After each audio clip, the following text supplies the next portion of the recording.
चलिए जी, बात करते हैं class 10th chapter 8 exercise 8.3 question number 4 और उसका फोर्थ पार्ट कहता है प्रूव करके दिखाइए 1 plus sec a upon sec a को बराबर में प्रूफ करके दिखाना है sine square upon 1 minus cos square 1 minus cos a sine square a upon में 1 माइनस कोस स्क्वायर। आपने ले लीजिए लेफ्ट हैंड साइड ली 1 plus sec a upon sec a को प्राइमरी वैल्यू में कन्वर्ट करना है। 1 ऐसे ही sec का मतलब होता है 1 अपॉन कोस, बीच में प्लस लगाया प्लस लगा दिया, नीचे लिखा हुआ है sec a, sec का मतलब 1 अपॉन कोस।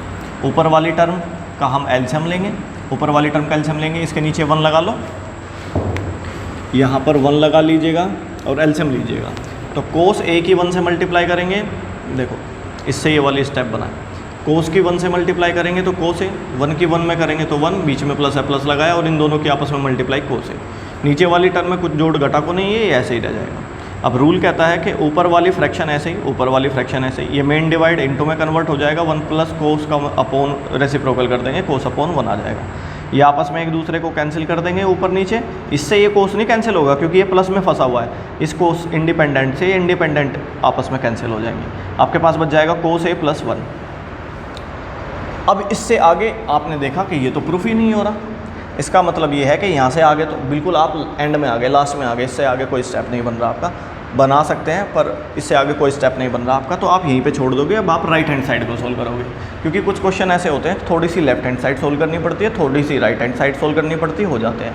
90% क्वेश्चन ऐसे होते हैं जिसमें लेफ्ट हैंड साइड सोल्व करो आ जाएगा, और कुछ क्वेश्चन 1% ऐसे भी होते हैं कि उसमें ना लेफ्ट हैंड साइड लेनी होती ना राइट हैंड साइड लेनी होती, कोई प्रॉपर्टी इक्वल देन में लेके चलते हैं, दोनों तरफ कैलकुलेशन करते हैं और वो अपने आप ही क्वेश्चन आ जाता है। वो 1% चांस क्वेश्चन है, शायद 10th में ना ही आए, 11th में आए। तो अभी आपको क्या समझना है कि कुछ क्वेश्चन ऐसे हैं कि लेफ्ट हैंड साइड सोल्व करते ही राइट आ जाएगी, कुछ क्वेश्चन ऐसे हैं लेफ्ट भी सोल्व करनी पड़ेगी, थोड़ी सी राइट सोल्व करनी पड़ेगी, तब इक्वल आएंगे। तो ये क्वेश्चन उनमें से ही है। अब राइट हैंड साइड देखिए, हमने sine square upon 1 minus cos a लिखा हुआ, sine square upon 1 minus cos a. अब हम जानते हैं एक property, we know that sine square a plus cos square a की वैल्यू 1 होती है, sine square a plus cos square a की वैल्यू 1 होती है। अब यहाँ से अगर मैं साइन स्क्वायर ए की वैल्यू निकालूँ, साइन की क्यों निकाल रहे हैं, क्योंकि हमारे क्वेश्चन में साइन स्क्वायर है, तो मैं यहाँ से साइन स्क्वायर की वैल्यू निकाल लेता हूँ, तो ये कोस स्क्वायर उधर जाके घट जाएगा, 1 माइनस कोस स्क्वायर। तो जहाँ पे भी साइन स्क्वायर ए लिखा हो उसको 1 माइनस कोस स्क्वायर ए लिख सकते हैं। 3 ही प्रॉपर्टी है बच्चों, बस इधर उधर करके हमें यूज़ करनी होती है, वो छुपी हुई दे रखी होती है हमें। तो साइन स्क्वायर ए की जगह मैं क्या लिख लूँगा, 1 minus cos square a upon में 1 माइनस कोस ए चल ही रहा है। अब गौर से देखो, यहाँ पर भी बार बार हम इसको रिपीट कर रहे हैं ना, तो ये दिमाग में सेट हो जाएगा कि एकदम से पकड़ ना आ जाया करेगा। 1 पे स्क्वायर लगा दो तो कोई फ़र्क नहीं पड़ेगा, पर स्क्वायर लगाते ही एक चीज़ क्लियर हो गई कि ये ए स्क्वायर माइनस बी स्क्वायर के रूप में लिखा है।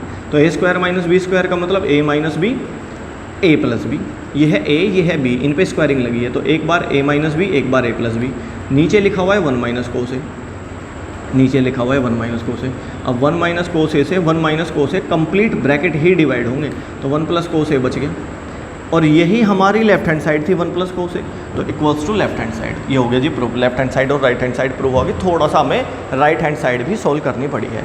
आई थिंक ये भी अच्छे से क्लियर हुई होगी बात। प्राइमरी बनाई, लेफ्ट हैंड साइड सोल्व करी, थोड़ा सा राइट हैंड साइड सोल्व करी, दोनों बराबर आ गए।